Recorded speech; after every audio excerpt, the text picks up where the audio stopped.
اعمليه على الطريقة الهندية واغرقي بكمية النكهات الطيبة.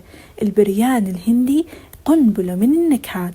خلينا على طول نبدأ بالطريقة. عندي هون الدجاج بعد ما نظفته وغسلته كتير منيح، بضيف عليه 3 ملاعق من الزبادي، كزبرة، نعناع، بصل مقلي، توم مبشور، ملعقة صغيرة من الزنجبيل البودرة، الكمون، الكاري، البهارات مشكلة، كمان بنضيف رشة زيت وحبات من الهيل. المكونات لحالها بتحكي لكم قديش هالأكلة رح تكون طيبة أول ما تطبخوها. ريحتها وانتوا هيك بتتبلوا الدجاج بتكون بتشهيه.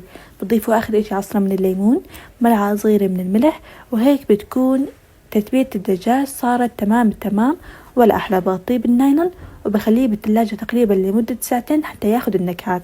هلأ بعد 2 ساعات على طول بنضيف كمية الدجاج كلها بالطنجرة وبنبدأ بنشوح الدجاج حتى يستوي معي تقريبا نص الاستوى، لأنه رح يكمل استوى بعدين. بغطيه هيك وبخليه تقريبا حتى يستوي نص الاستوى، بس يصير معي بهذا الشكل بكون صار تمام التمام. أكيد الريحة يا ريتها توصلكم على قد ما هي طيبة.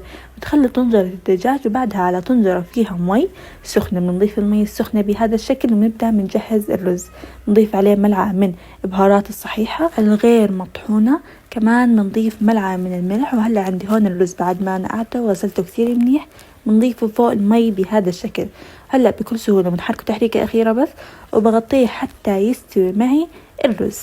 أول ما نرجع هون عندي للدجاج، الدجاج عندي هون استوى كامل الاستواء، صارت نكهته فعليا بتشهي. عندي هناك الرز كمان استوى. هلا بنضيف طبقة من الرز فوق الدجاج بهذا الشكل. وهاي الخطوات المميزة بالنسبة لي. أكتر ما بيميز البريان الهندي الطبقات اللي بتكون فعليا بتشهي. فعندي هون بعد ما ضفت طبقة الرز هلا بضيف طبقة من رشة الكزبرة، بضيف رشة كزبرة، بضيف كمان نعناع بعد ما فرمته هيك ناعم شوي كمان بضيفه. هلا كمان بضيف البصل المقلي، بصل مقلي بكون مقطعه شرايح مسبقا وقليها. وعندي هون انا قيمت تقريبا كم حبة من الدجاج، بحب احطها بالوسط بتكون نكهته كتير طيبة بالوسط.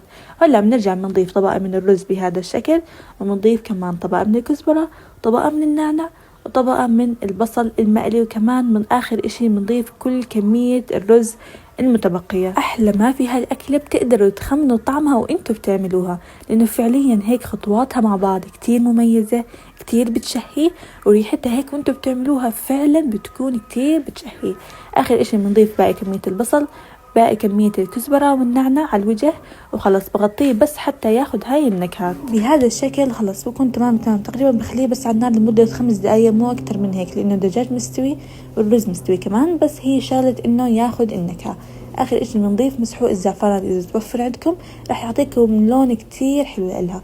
وإذا مو متوفر كمان بتقدروا تستغنوا عنه، بتغطوه بس حتى ياخد اللون. وبعدها بنرجع بنفتح عليه، وعينكم بس على هيك تماسك الألوان، الريحة، الطعم، المنظر فعلا بيفتح النفس. هلا بس تكفتوه بهذا الشكل، كمية الألوان اللي بتنزل، ميكس النكهات الرهيب اللي رح يكون موجود، ولا الريحة المميزة هي لحالها بتحكي. الدجاج بيكون معكم دايب دوب، نكهته فعلا بتشهي ما في مثلها. ونكهة هالرز خصيصا ما بتشبه أي نكهة رز تاني أو حتى أي بريان تاني. بهذا الشكل أنا بكون خلصت وصفتي لهذا اليوم. بيهمني كتير أعرف رأيكم بالتعليقات، وأكيد لا تنسوا تدعموني بلايك وكومنت ومتابعة للصفحة ليوصلكم كل جديد أنا بقدمه.